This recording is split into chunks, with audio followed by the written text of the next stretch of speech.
नमस्कार दर्शक बंधु शुभ सकाळ।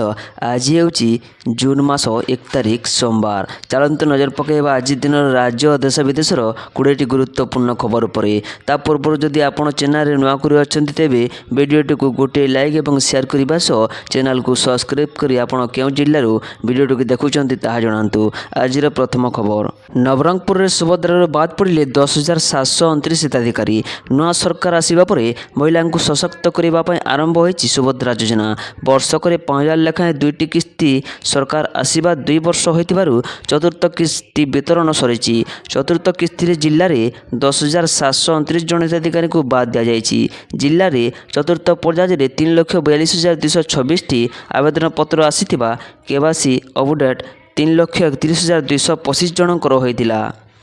एथिरू 3,04,853 हिताधिकारी अनुमोदित हो सुभद्रा टंका पाइबापी योग्य होते। जाँच में 10,729 खारज होता बेले 3,03,930 हिताधिकारी किस्ती टंका पाई। केवाईसी जांच पर 26,372 जन पाइबा अपेक्षा रही जिला सुभद्रा योजना कार्यक्रम अधिकारी विश्वजित महांती। परवर्ती खबर सबु जिला बड़ योजना करुँच सरकार। जदि आपण राज्य भितर कम खर्च एक भल घर किणवा स्वप्न देखुंत तेज आपण एक बड़ खुशी खबर रही। ओडिशा राज्य गृह निर्माण बोर्ड बा OSHE एवं सुलभ आवास योजना को व्यापक करने जाऊँगी। केवल राजधानी नुहे बरम राज्यर समस्त जिला मुख्यालय लोकों को सुलभ मूल्य बासगृह जोगाई देवाई सरकार एक मास्टर प्लान प्रस्तुत करुँच। गरीब एवं मध्यवित्त परिवार घर किणवा स्वप्न को साकार करने यही बड़ पदक्षेप नि। परवर्ती खबर महंगा माड़ पुणी बढ़ला LPG गैस सिलिंडर दर। आज जून 1 साधारण जनता को पुणी थे महंगा माड़ लगी। गैस कंपानी गुड़िक पक्षर व्यावसायिक LPG सिलिंडर दर आउ थे वृद्धि कर दिल्ली और NCR अंचल में 19 किलोग्राम विशिष्ट व्यावसायिक सिलिंडर दर में 42 टंका बढ़ी। ए नुआ वृद्धि पर वर्तमान यार मूल्य 3,113 टंका 50 पैसा पहुंची। परवर्ती खबर हठात बंद होगला केदारनाथ यात्रा। रास्तार अटकी रही हजार हजार श्रद्धालु। गत किछि दिन धरी देवभूमि उत्तराखंड में पाग परिवर्तन होइछि, जेउ कारण केदारनाथ यात्रा स्थगित रखा जाइछि। वर्षा एवं भूस्खलन जो तीर्थयात्री माने बहुत असुविधार सम्मुखीन होइछन्ति। एही समय स्थानीय प्रशासन केदारनाथ यात्रा को अस्थायी भाव में स्थगित रखा निष्पत्ति नेइछि। वर्षा जो विभिन्न स्थान में लोक मैंने फसी रही जहाँफल अनेक स्थान में ट्राफिक जाम होइछि। उत्तराखंड में वर्षा पाणीपाग विभाग एक ऑरेंज अलर्ट जारी करिछि। रुद्रप्रयागराज में स्थानीय प्रशासन केदारनाथ यात्रा को अस्थायी भाव में स्थगित रही। स्थानीय पुलिस एवं एडवाइजरी जारी करी कही केदारनाथ यात्रा अस्थायी भाव में स्थगित रखा जाइछि। परवर्ती खबर एसबु जिले में प्रबल वर्षा नहीं रेड वार्निंग। भारतीय पाणीपाग विभाग IMD रविवार संध्या 7:30 पर्यंत ओडिशार 5 जिला एक सतर्क सूचना जारी करिछि। आगामी 3 घंटा मध्य बालेश्वर, मयूरभंज, कटक, जाजपुर, केन्द्रापड़ा किछि स्थान में मध्यम धरणर वर्षा सह वज्रपात और 50 ରୁ 60 किलोमीटर बेगर पवन बहिबारे बोली आकलन करा जाइछि। कंधमाल और गजपति जिलार गोटे किंबा 2टी स्थान में वज्रपात सहित झड़ वर्षा और पवन कुआपथर माड़ हो पारे। ऑरेंज वार्निंग बालेश्वर, केन्दुझर, मयूरभंज, कलाहांडी, नवरंगपुर, रायगढ़, गंजाम और नयागढ़ गोटे किंबा 2टी स्थान में अपराह्न संध्या समय वज्रपात सहित झड़ वर्षा और पवन हो पारे। मयूरभंज, केन्दुझर और बालेश्वर में कुआपथर वर्षा होबार संभावना रही। परवर्ती खबर मोहन सरकार को 2 वर्ष पूर्ति उत्सव। प्रधानमंत्री मागिले 2 वर्षर रिपोर्ट कार्ड। राज्य में बीजेपी सरकार 2 वर्ष पूर्ति अवसर में एक बड़ धरणर कार्यक्रम आयोजन होगा जाउछि। ए उत्सव में सामिल होगापी प्रधानमंत्री नरेंद्र मोदी खूब शीघ्र ओडिशा गस्तर आसबार दृढ़ संभावना रही। निकट में मुख्यमंत्री मोहन चरण माझी नया दिल्ली गस्तर जा प्रधानमंत्री को भेटा सह एक कार्यक्रम में जोगदेवा आमंत्रण करते। प्रधानमंत्री कार्यालय पक्षर गस्त सबुज संकेत मिलता निजे मुख्यमंत्री सूचना देइछन्ति। एथिसह 2 वर्ष भितर मोहन सरकार कौन करिछन्ति यार एक रिपोर्ट प्रधानमंत्री मागिथिबा सूचना रही। परवर्ती खबर इलेक्ट्रिक कार किणवा हैला आहुरी सस्ता। भड़ारे मिलुछि बैटरी किलोमीटर हिसाब से देवाक पड़िबो टंका। देश में इलेक्ट्रिक गाड़ीर चाहिदा क्रमागत भाव में बढ़िबारे लागिछि, किंतु अधिक दाम जोगु अनेक साधारण ग्राहक यहां किणवा पछघुंचा देउथिले। एबे ही समस्यार समाधान पाई बाजार को एक नया विकल्प आसीछि। कार कंपनी गुड़िक एवं बैटरी आज ए सर्विस बा BSS सुविधा आरंभ करिछन्ति। ଏହାଦ୍ୱାରା ଏକ ନୂଆ ଇଲେକ୍ଟ୍ରିକ୍ କାର୍ କିଣିବା ପୂର୍ବ ଅପେକ୍ଷା ବହୁତ ଶସ୍ତା ହୋଇଯାଇଛି। ଏହି ନୂଆ ବ୍ୟବସ୍ଥା ଅଧୀନରେ ଗ୍ରାହକମାନଙ୍କୁ କାର୍ କିଣିବା ବେଳେ ବ୍ୟାଟେରୀ ପାଇଁ ଏକକାଳୀନ ମୋଟା ଅଙ୍କର ଟଙ୍କା ଦେବାକୁ ପଡ଼ିବ ନାହିଁ। କେବଳ ଗାଡ଼ିର ମୂଲ୍ୟ ଦେଇ ଆପଣ ଏହାକୁ ନିଜର କରିପାରିବେ। ବ୍ୟାଟେରୀ ପାଇଁ ଆପଣଙ୍କୁ କିଲୋମିଟର ହିସାବରେ ଭଡ଼ା ଦେବାକୁ ପଡ଼ିବ, ଅର୍ଥାତ୍ ଆପଣ ଯେତିକି ବାଟ ଗାଡ଼ି ଚଲାଇବେ କେବଳ ସେତିକି ରାସ୍ତା ପାଇଁ ବ୍ୟାଟେରୀର ଦେୟ ଦେବେ। ଏହା ଫଳରେ ଗାଡ଼ିର ପ୍ରାରମ୍ଭିକ ମୂଲ୍ୟ ବହୁ ମାତ୍ରାରେ ହ୍ରାସ ପାଉଛି। ପରବର୍ତ୍ତୀ ଖବର, ଏୟାର ଇଣ୍ଡିଆ ଏକ୍ସପ୍ରେସ୍ ବିମାନ ଯାତ୍ରା ବିଳମ୍ବ। ବେଙ୍ଗାଲୁରୁରେ ରାତିସାରା ଫସି ରହିଲେ ଶହ ଶହ ଯାତ୍ରୀ। ବେଙ୍ଗାଲୁରୁରୁ ଜୟପୁର ଯାଉଥିବା ଏୟାର ଇଣ୍ଡିଆ ଏକ୍ସପ୍ରେସ୍ ଏକ ବିମାନ ଅତ୍ୟଧିକ ବିଳମ୍ବ ହେବା କାରଣରୁ ଯାତ୍ରୀମାନଙ୍କୁ ନାହିଁ ନଥିବା ଅସୁବିଧାର ସମ୍ମୁଖୀନ ହେବାକୁ ପଡ଼ିଛି। IX 1526 ନମ୍ବର ବିଶିଷ୍ଟ ଏହି ବିମାନଟି ଠିକ୍ ସମୟରେ ଉଡ଼ାଣ ଭରିପାରି ନଥିଲା। ଫଳରେ ବେଙ୍ଗାଲୁରୁ ବିମାନ ବନ୍ଦରରେ ଶହ ଶହ ଯାତ୍ରୀ ରାତିସାରା ଫସି ରହିଥିଲେ। ଛୋଟ ପିଲା ଏବଂ ବୟସ୍କ ବ୍ୟକ୍ତିମାନେ ଏହି ବିଳମ୍ବ ଯୋଗୁଁ ସବୁଠାରୁ ଅଧିକ ହଇରାଣ ହୋଇଥିବା ଜଣାପଡ଼ିଛି। ପରବର୍ତ୍ତୀ ଖବର, ମନ୍ କି ବାତ୍। ଓଡ଼ିଶାର ବେଲପଣା ସୁବର୍ଣ୍ଣରେଖା ଆମ୍ବକୁ ପ୍ରଧାନମନ୍ତ୍ରୀଙ୍କ ପ୍ରଶଂସା। ଗ୍ରୀଷ୍ମ ପ୍ରବାହକୁ ନେଇ କଲେ ସତର୍କ। ମନ୍ କି ବାତ୍ରେ ସମ୍ବୋଧନ କରି କହିଛନ୍ତି ପ୍ରଧାନମନ୍ତ୍ରୀ ନରେନ୍ଦ୍ର ମୋଦି। ମନ୍ କି ବାତ୍ କାର୍ଯ୍ୟକ୍ରମରେ ସମ୍ବୋଧନ କରିଛନ୍ତି ପ୍ରଧାନମନ୍ତ୍ରୀ ମୋଦି। ଓଡ଼ିଶାର ବେଲପଣା କଥା କହିଲେ ପ୍ରଧାନମନ୍ତ୍ରୀ। ଏହା ସହିତ ଓଡ଼ିଶାର ସୁବର୍ଣ୍ଣରେଖା ଆମ୍ବ କଥା ବି କହିଛନ୍ତି। ଗ୍ରୀଷ୍ମ ପ୍ରବାହକୁ ନେଇ ସତର୍କ ରହିବାକୁ ପ୍ରଧାନମନ୍ତ୍ରୀ ପରାମର୍ଶ ଦେଇଛନ୍ତି। ପେଟକୁ ଥଣ୍ଡା ରଖିବାକୁ ବେଲପଣା ପିଇବାକୁ ପରାମର୍ଶ ଦେଇଛନ୍ତି। ବିଭିନ୍ନ ରାଜ୍ୟରେ ସ୍ପେଶାଲ ପଣା ବିଷୟରେ କହି ଓଡ଼ିଶାର ସ୍ୱତନ୍ତ୍ର ବେଲପଣା ବାବଦରେ ଦେଶବାସୀଙ୍କୁ କହିଛନ୍ତି ପ୍ରଧାନମନ୍ତ୍ରୀ। ଓଡ଼ିଶାର ବେଲପଣା ସୁବର୍ଣ୍ଣରେଖା ଆମ୍ବକୁ ପ୍ରଶଂସା କରିଛନ୍ତି ପ୍ରଧାନମନ୍ତ୍ରୀ। ପରବର୍ତ୍ତୀ ଖବର, 2 ବର୍ଷର ସରକାରଙ୍କ ଉପଲବ୍ଧି କ'ଣ? ରିପୋର୍ଟ କାର୍ଡ଼ ମାଗିଲେ ପ୍ରଧାନମନ୍ତ୍ରୀ ମୋଦି। 2 ବର୍ଷ ସରକାରଙ୍କ କ'ଣ ରହିଛି ଉପଲବ୍ଧି? ରାଜ୍ୟ ବିଜେପି ସଭାପତିଙ୍କୁ ତଥ୍ୟ ମାଗିଛନ୍ତି ପ୍ରଧାନମନ୍ତ୍ରୀ ନରେନ୍ଦ୍ର ମୋଦି। ଏନେଇ ମନମୋହନ ସାମଲ ରିପୋର୍ଟ ପ୍ରଦାନ କରିବେ। ସେ କହିଛନ୍ତି ରାଜ୍ୟ ସରକାରଙ୍କୁ 2 ଫୂର୍ତ୍ତି କାର୍ଯ୍ୟକ୍ରମକୁ ଆସିବାକୁ ପ୍ରଧାନମନ୍ତ୍ରୀ ନରେନ୍ଦ୍ର ମୋଦି ଆଗ୍ରହ ପ୍ରକାଶ କରିଛନ୍ତି। ତାରିଖ ଧାର୍ଯ୍ୟ ହେଲେ PM ଗସ୍ତ ବିବରଣୀ ଜଣାପଡ଼ିବ। ସେପଟେ ରାଜ୍ୟ ସରକାର 2 ବର୍ଷ ମଧ୍ୟରେ କ'ଣ ଉପଲବ୍ଧି କରିଛନ୍ତି ସେ ନେଇ ବିଜେପି ପକ୍ଷରୁ ସ୍ୱତନ୍ତ୍ର କାର୍ଯ୍ୟକ୍ରମ ଅନୁଷ୍ଠିତ ହେବ। ପଞ୍ଚାୟତଠାରୁ ରାଜ୍ୟସ୍ତରୀୟ ପର୍ଯ୍ୟନ୍ତ କାର୍ଯ୍ୟକ୍ରମ ଅନୁଷ୍ଠିତ କରାଯିବ। ଏନେଇ ଚିଠା ପ୍ରସ୍ତୁତ ଶେଷ ପର୍ଯ୍ୟାୟରେ ପହଞ୍ଚିଛି।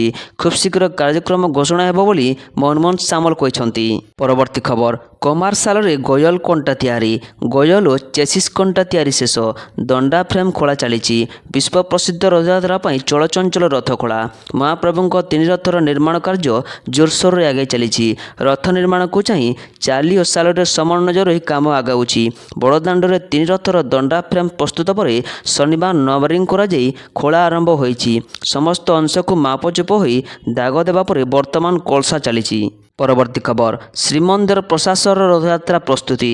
ଆଜି 36 ନିଯୋଗ ବୈଠକ। ଚଳିତ ବର୍ଷ ରାଜେନ୍ଦ୍ରାଭିଷେକଠାରୁ ନୀଳାଦ୍ରି ବିଜେ ପର୍ଯ୍ୟନ୍ତ ନୀତି ନିଘଣ୍ଟ ଅନୁମୋଦନ ତଥା ବିଶେଷ ଭାବେ ସ୍ନାନଯାତ୍ରା, ରଥଯାତ୍ରା ଓ ବାହୁଡ଼ା ଯାତ୍ରା ବ୍ୟବସ୍ଥାବଳୀ ଅନୁମୋଦନ ନିମନ୍ତେ ବସିବ 36 ନିଯୋଗ ବୈଠକ। ଶ୍ରୀମନ୍ଦିର ପ୍ରଶାସନ ପକ୍ଷରୁ ଏହି ରଥଯାତ୍ରା ପ୍ରସ୍ତୁତି ବୈଠକ ରବିବାର ଅପରାହ୍ନ 4:30ଟାରେ ନୀଳାଦ୍ରି ଭକ୍ତ ନିବାସରେ ହେବ ବୋଲି ଜଣାପଡ଼ିଛି। ମୁଖ୍ୟ ପ୍ରଶାସକ ଅଧ୍ୟକ୍ଷତାରେ ବୈଠକ ବସିବାକୁ ରହିଥିବା ବେଳେ ତାଙ୍କ ଅନୁମୋଦନ କ୍ରମେ ଅନ୍ୟାନ୍ୟ ବିଷୟ ଆଲୋଚନା ହେବାକୁ ସ୍ଥିର ହୋଇଛି। ପରବର୍ତ୍ତୀ ଖବର, ଜୁନ୍ 1ରୁ ନୂଆ ତେଲ ନିୟମ। ରପ୍ତାନି ଶୁଳ୍କ ହ୍ରାସ କରିବାକୁ ଘୋଷଣା। ଆସନ୍ତାକାଲିଠାରୁ ନୂଆ ତେଲ ନିୟମ। ଜୁନ୍ 1 ତାରିଖଠାରୁ ପେଟ୍ରୋଲ, ଡିଜେଲ ଏବଂ ଆଭିଏସନ୍ ଟର୍ବାଇନ୍ ଫୁଏଲ୍ ବା ବିମାନ ଇନ୍ଧନ ଉପରୁ ରପ୍ତାନି ଶୁଳ୍କ ହ୍ରାସ କରିବାକୁ ଘୋଷଣା କରିଛନ୍ତି କେନ୍ଦ୍ର ସରକାର। ଆନ୍ତର୍ଜାତୀୟ ବଜାରରେ ଇନ୍ଧନ ଦର ହ୍ରାସ ପାଇବା ପରେ ସରକାର ଏହି ପଦକ୍ଷେପ ନେଇଛନ୍ତି। ପ୍ରତି 15 ଦିନରେ ହେଉଥିବା ସମୀକ୍ଷା ଆଧାରରେ ଅର୍ଥ ମନ୍ତ୍ରଣାଳୟ ପକ୍ଷରୁ ଏହି ନୂଆ ନିର୍ଦ୍ଦେଶନାମା ଜାରି କରାଯାଇଛି। ପରବର୍ତ୍ତୀ ଖବର, ଆମେରିକାରେ ଅଦିନିଆ ରଥଯାତ୍ରା। ଜଗନ୍ନାଥ ସଂସ୍କୃତି ପ୍ରେମୀଙ୍କ ମଧ୍ୟରେ ଅସନ୍ତୋଷ। ଆମେରିକାରେ ଅଦିନରେ ରଥଯାତ୍ରା ଆୟୋଜିତ ନେଇ ଯୁବ୍ଧ ପ୍ରବାସୀ ଓଡ଼ିଆ ଶ୍ରଦ୍ଧାଳୁ। ଇସ୍କନ ବିରୋଧରେ ଗର୍ଜିଲେ ବଲ୍ଟିମୋରର ଜଗନ୍ନାଥ ପ୍ରେମୀ। ମେ ମାସରେ ରଥଯାତ୍ରା ଆୟୋଜିତ ହୋଇଥିବାରୁ ଇସ୍କନ ଉପରେ କ୍ଷୁବ୍ଧ ବଲ୍ଟିମୋର ପ୍ରବାସୀ ଓଡ଼ିଆ ଓ ଶ୍ରଦ୍ଧାଳୁ କହିଲେ ଶ୍ରୀମନ୍ଦିରର ନୀତି ନିୟମକୁ ଏଠାରେ କରାଯାଉଛି ଅବମାନନା। ବିଦେଶ ମାଟିରେ ମହାପ୍ରଭୁ ଶ୍ରୀ ଜଗନ୍ନାଥଙ୍କ ପବିତ୍ର ରଥଯାତ୍ରାର ସମୟସୀମା ଶାସ୍ତ୍ରୀୟ ନିୟମକୁ ବଦଳାଇବାକୁ ନେଇ ବଡ଼ ବିବାଦ ମୁଣ୍ଡ ଟେକିଛି। ଆମେରିକାର ମେରିଲ୍ୟାଣ୍ଡରେ ଥିବା ବଲ୍ଟିମୋର ଇସ୍କନ ମନ୍ଦିର ପକ୍ଷରୁ ଚଳିତ ମେ 30 ତାରିଖରେ ରଥଯାତ୍ରା ଆୟୋଜନ ହୋଇଥିଲା। ଏନେଇ ସ୍ଥାନୀୟ ହିନ୍ଦୁ ସମ୍ପ୍ରଦାୟ ଏବଂ ଜଗନ୍ନାଥ ସଂସ୍କୃତି ପ୍ରେମୀଙ୍କ ମଧ୍ୟରେ ତୀବ୍ର ଅସନ୍ତୋଷ ପ୍ରକାଶ ପାଇଛି। ପରମ୍ପରା ଅନୁସାରେ ଆସନ୍ତା ଜୁଲାଇ ମାସରେ ରଥଯାତ୍ରା ହେବାକୁ ଥିବାବେଳେ ମେ ମାସରେ ଏହାକୁ ଆୟୋଜନ କରାଯାଇଥିବାରୁ ଶାସ୍ତ୍ର ବିରୋଧୀ ବୋଲି ଦର୍ଶାଇ ଏକ ଜୋରଦାର ପ୍ରତିବାଦ ଦିଆଯାଇଛି। ପରବର୍ତ୍ତୀ ଖବର ଆଜିର ସୁନା ଦର ସ୍ଥିର ଅଛି ସୁନା ଓ ରୂପା ଦାମ କିଣିବା ପୂର୍ବରୁ ଜାଣନ୍ତୁ ଦର ଗହଣା କିଣିବା ପୂର୍ବରୁ ନଜର ପକାନ୍ତୁ କେଉଁ ସହରରେ କେତେ ରହିଛି ସୁନା ଦର। ଆଜି ଭାରତୀୟ ବଜାରରେ 24 କ୍ୟାରେଟ ସୁନା 1,57,040 ଟଙ୍କା ରହିଛି। ସେହିପରି 22 କ୍ୟାରେଟ ସୁନା ଦର 1,43,950 ଟଙ୍କା ଛୁଇଁଛି। ସେହିପରି ରାଜଧାନୀ ଭୁବନେଶ୍ୱରରେ 24 କ୍ୟାରେଟ ସୁନାର ମୂଲ୍ୟ 10 ଗ୍ରାମ ପିଛା 1,57,040 ଟଙ୍କା ରହିଥିବା ବେଳେ 22 କ୍ୟାରେଟ ସୁନାର ମୂଲ୍ୟ 1,43,950 ଟଙ୍କା ପହଞ୍ଚିଛି। ସେହିପରି ରୂପାର ମୂଲ୍ୟ କିଲୋ ପିଛା 2,80,000 ଟଙ୍କା ହୋଇଛି। ପରବର୍ତ୍ତୀ ଖବର 15 ଦିନ ମଧ୍ୟରେ ଭତ୍ତା ସମସ୍ୟାର ସମାଧାନ 15 ଦିନ ଭିତରେ ଭତ୍ତା ସମସ୍ୟାର ହେବ ସମାଧାନ। ନୂଆ ସଫ୍ଟୱେର ବା 2 ମାସ ଧରି ଭତ୍ତା ଦେବାର ବ୍ୟତିକ୍ରମ ଦେଖାଦେଇଛି। ଯେଉଁମାନେ କ୍ୟାସ୍ ଆକାରରେ ଭତ୍ତା ପାଉଥିଲେ ସେମାନଙ୍କର କିଛି ସମସ୍ୟା ସୃଷ୍ଟି ହୋଇନାହିଁ। ଯେଉଁମାନଙ୍କ ଅନଲାଇନ୍ ଆକାଉଣ୍ଟରେ ଭତ୍ତା ଯାଉଛି ସେମାନଙ୍କ କ୍ଷେତ୍ରରେ ସମସ୍ୟା ଦେଖାଦେଇଛି। କେନ୍ଦ୍ର ସରକାର ପକ୍ଷରୁ ନୂଆ କରି ସଫ୍ଟୱେର ଡେଭଲପ କାମ ଚାଲିଛି। ସେଥିପାଇଁ ସମସ୍ୟା ହୋଇଛି ଆଉ 15 ଦିନ ଭିତରେ ସମସ୍ୟାର ସମାଧାନ ହେବ ବୋଲି କହିଛନ୍ତି ରାଜ୍ୟସଭା ସାଂସଦ ତଥା ରାଜ୍ୟ ବିଜେପି ସଭାପତି ମନମୋହନ ସାମଲ। କେନ୍ଦ୍ର ଓ ରାଜ୍ୟ ଯୁଗ୍ମ ଭାବେ ଭତ୍ତା ଦେବା ପାଇଁ ବ୍ୟବସ୍ଥା କରୁଛନ୍ତି। ନୂଆ ସଫ୍ଟୱେର ପାଇଁ 2 ମାସ ଧରି ଭତ୍ତା ଦେବାର ବ୍ୟତିକ୍ରମ ଦେଖାଯାଉଛି। ଯେଉଁମାନେ ପାଇନାହାନ୍ତି ଏକକାଳୀନ ପାଇବେ। ପରବର୍ତ୍ତୀ ଖବର କମିଲା ତାତି 6 ଯାଏଁ କାଳବୈଶାଖୀ ପଶ୍ଚିମ ଓଡ଼ିଶାର ଜିଲ୍ଲାଗୁଡ଼ିକରେ ସର୍ବାଧିକ ତାପମାତ୍ରା 44ରୁ 45 ଡିଗ୍ରୀ ରହୁଥିଲା। କିନ୍ତୁ କାଳବୈଶାଖୀ ପ୍ରଭାବ ହେତୁ ପଶ୍ଚିମରେ ତାପମାତ୍ରା ହ୍ରାସ ପାଇବାରେ ଲାଗିଛି। ଝାରସୁଗୁଡ଼ାରେ ପାରଦ 45 ଡିଗ୍ରୀ ଉପରେ ରହୁଥିବା ବେଳେ ଶନିବାର 37 ଡିଗ୍ରୀକୁ ଖସି ଆସିଛି। ସମ୍ବଲପୁର ହୀରାକୁଦ ଏବଂ ବୌଦ୍ଧ ଜିଲ୍ଲାକୁ ଛାଡ଼ିଦେଲେ ବାକି ସବୁଠି ଦିନ ତାପମାତ୍ରା 40 ଡିଗ୍ରୀ ତଳକୁ ଖସିଛି। ପାଣିପାଗ ବିଭାଗର ପୂର୍ବାନୁମାନ ଅନୁଯାୟୀ ଜୁନ୍ 6 ପର୍ଯ୍ୟନ୍ତ କାଳବୈଶାଖୀ ପ୍ରଭାବରେ ବିଜୁଳି ଘଡ଼ଘଡ଼ି ସହ ବର୍ଷାର ସମ୍ଭାବନା ରହିଛି। କେତେକ ଜିଲ୍ଲାକୁ ପାଣିପାଗ ବିଭାଗ ପକ୍ଷରୁ ସତର୍କ ସୂଚନା ଦିଆଯାଇଛି। ପରବର୍ତ୍ତୀ ଖବର ଆୟୁଷ୍ମାନ କାର୍ଡକୁ ନେଇ ସ୍ୱାସ୍ଥ୍ୟମନ୍ତ୍ରୀଙ୍କ ବଡ଼ ସୂଚନା ଆଡମିଟ୍ ହେବାର 3 ଦିନ ପୂର୍ବରୁ ହେବ ଏସବୁ କାମ। ଆୟୁଷ୍ମାନ କାର୍ଡକୁ ନେଇ ସ୍ୱାସ୍ଥ୍ୟମନ୍ତ୍ରୀ ମୁକେଶ ମହାଲିକ ଏକ ବଡ଼ ସୂଚନା ଦେଇଛନ୍ତି। ଆଡମିଟ୍ ପୂର୍ବରୁ ଆୟୁଷ୍ମାନ କାର୍ଡରେ ସବୁ ମେଡିକାଲ ପରୀକ୍ଷା କରାଯିବ। ରୋଗୀ ହସ୍ପିଟାଲରେ ଆଡମିଟ୍ ହେବାର 3 ଦିନ ପୂର୍ବରୁ କାର୍ଡରେ ପରୀକ୍ଷା ହେବ। 3 ଦିନ ପୂର୍ବରୁ ଯାହା ସବୁ ଟେଷ୍ଟ ହେବ ତାହା ଆୟୁଷ୍ମାନ ପ୍ୟାକେଜରେ ରହିବ। ଗାଇଡଲାଇନ୍ ନ ମାନିଲେ ହସ୍ପିଟାଲ ବିରୋଧରେ କଡ଼ା ଆକ୍ସନ ନିଆଯିବ ବୋଲି ସ୍ୱାସ୍ଥ୍ୟମନ୍ତ୍ରୀ ମୁକେଶ ମହାଲିକ ଚେତାବନୀ ଦେଇଛନ୍ତି। ପରବର୍ତ୍ତୀ ଖବର ଆଜିରୁ ରାଜ୍ୟରେ ଏସ୍ଆଇଆର୍ ଅଭିଯାନ ଘରକୁ ଘର ବୁଲି ଭୋଟରଙ୍କ ତଥ୍ୟ ସଂଗ୍ରହ କରିବେ ବିଏଲ୍ଓ। ଆଜିଠୁ ରାଜ୍ୟରେ ଏସ୍ଆଇଆର୍ ଅଭିଯାନ ଘରକୁ ଘର ବୁଲି ଭୋଟରଙ୍କ ତଥ୍ୟ ସଂଗ୍ରହ କରିବେ ବିଏଲ୍ଓ। ଏହି ପ୍ରକ୍ରିୟାରେ ସାମିଲ ହେବେ ରାଜ୍ୟର 3,33,00,000ରୁ ଅଧିକ ଭୋଟର। ତଥ୍ୟ ସଂଗ୍ରହ ମେ 30ରୁ ଜୁନ୍ 28 ଯାଏଁ ଚାଲିବ। ଏସ୍ଆଇଆର୍ ପାଇଁ ପ୍ରମୁଖ ରାଜନୈତିକ ଦଳମାନେ ନିଜ ନିଜର ବୁଥ୍ ସ୍ତରୀୟ ଏଜେଣ୍ଟ ନିଯୁକ୍ତ କରିଛନ୍ତି। ପରବର୍ତ୍ତୀ ଖବର ଜୁନ୍ 1ରୁ କାର୍ଯ୍ୟକାରୀ ହେବ ଏହି 5ଟି ନୂଆ ନିୟମ। ଜୁନ୍ ମାସ ଆରମ୍ଭ ହେବାକୁ ଯାଉଛି। ପ୍ରତି ମାସ ପରି ପରବର୍ତ୍ତୀ ମାସରେ ଦେଶରେ ଅନେକ ବଡ଼ ପରିବର୍ତ୍ତନ ଆସିବାକୁ ଯାଉଛି ଯାହା ପ୍ରଥମ ଦିନରୁ କାର୍ଯ୍ୟକାରୀ ହେବ। ଏହାର ପ୍ରଭାବ ପ୍ରତ୍ୟେକ ପରିବାର ଏବଂ ପ୍ରତ୍ୟେକଙ୍କ ଚିନ୍ତା ବଢ଼ାଇବ କାରଣ ଏହା ରୋଷେଇ ଘରଠାରୁ ବ୍ୟାଙ୍କ ଜମା ପର୍ଯ୍ୟନ୍ତ ସବୁକିଛି ସାମିଲ ଅଛି। ଏହି ପରିବର୍ତ୍ତନଗୁଡ଼ିକରେ ଏଲ୍ପିଜି ସିଲିଣ୍ଡର ମୂଲ୍ୟଠାରୁ ଏଟିଏଫ୍ ମୂଲ୍ୟ ପର୍ଯ୍ୟନ୍ତ ସବୁକିଛି ରହିଛି ଯାହା ବିମାନ ଯାତ୍ରାକୁ ମଧ୍ୟ ପ୍ରଭାବିତ କରିବ। ଏହା ବ୍ୟତୀତ ସୌର ପ୍ୟାନେଲ ମୂଲ୍ୟ ବୃଦ୍ଧି ପାଇପାରେ। ତେବେ ଆସନ୍ତୁ ଏପରି 5ଟି ବଡ଼ ପରିବର୍ତ୍ତନ ବିଷୟରେ ଜାଣିବା ଯାହା 1 ଜୁନ୍ 2024ରୁ କାର୍ଯ୍ୟକାରୀ ହେବ। ପରବର୍ତ୍ତୀ ଖବର ବନ୍ଦ ହେବ ମାଇଁ ଆଧାର ଆପ୍ ଆସିବ ନୂତନ ଆପ୍। ଭାରତୀୟ ବିଶିଷ୍ଟ ପରିଚୟ ପ୍ରାଧିକରଣ ଉଦାଇ ନିଜର ଡିଜିଟାଲ ସେବାକୁ ଅଧିକ ସୁରକ୍ଷିତ ଏବଂ ସହଜ କରିବା ପାଇଁ ମାଇଁ ଆଧାର ଆପ୍ରେ ବଡ଼ ପରିବର୍ତ୍ତନ କରିବାକୁ ଯାଉଛି। ତେବେ ମାଇଁ ଆଧାର ଆପ୍ ପୁରୁଣା ଭର୍ଜନ ବନ୍ଦ ହୋଇପାରେ ଏବଂ ଏହା ବଦଳରେ ଅଧିକ ଉନ୍ନତ ଓ ନୂତନ ନୂଆ ଆପ୍ ବ୍ୟବହାର କରିବାକୁ ୟୁଜର୍ସଙ୍କୁ ପରାମର୍ଶ ଦିଆଯାଉଛି। ତେବେ ନୂତନ ଆପ୍ରେ କେନ୍ଦ୍ରକୁ ଦୌଡ଼ିବାକୁ ପଡ଼ିବ ନାହିଁ। ନିଜ ମୋବାଇଲରେ ଘରେ ବସି ଅଧିକାଂଶ କାମ କରିପାରିବେ। ଯେପରି ଆଧାର ଡାଉନଲୋଡ୍ ଆପଣ କୌଣସି ସମୟରେ ନିଜର ଡିଜିଟାଲ ଆଧାର କାର୍ଡ଼ ଡାଉନଲୋଡ୍ କରିପାରିବେ। ଠିକଣା ଅପଡେଟ୍ କରିପାରିବେ। ଯଦି ଆପଣ ଘର ବଦଳାଇଛନ୍ତି ତେବେ ନିଜ ମୋବାଇଲ ସାହାଯ୍ୟରେ ଠିକଣା ଅପଡେଟ୍ ପାଇଁ ଆବେଦନ କରିପାରିବେ। ବାୟୋମେଟ୍ରିକ୍ ଲକ୍ ଅନଲକ୍ କରିପାରିବେ। ଏହା ସବୁଠାରୁ ଗୁରୁତ୍ୱପୂର୍ଣ୍ଣ ଫିଚର।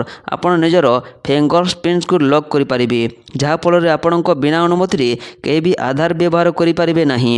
ଅଫଲାଇନ୍ ଇ-କେୱାଇସି ସେୟାର କୌଣସି ସ୍ଥାନରେ ପରିଚୟପତ୍ର ଦେବା ପାଇଁ ଆପଣ ଅଫଲାଇନ୍ ଇ-କେୱାଇସି ସେୟାର କରିପାରିବେ। ଯଦି ଆଧାର କାର୍ଡ଼ ହଜିଯାଇଛି ତେବେ ନୂଆ ପିଭିସି କାର୍ଡ଼ ପାଇଁ ଅର୍ଡ଼ର ଦେଇପାରିବେ।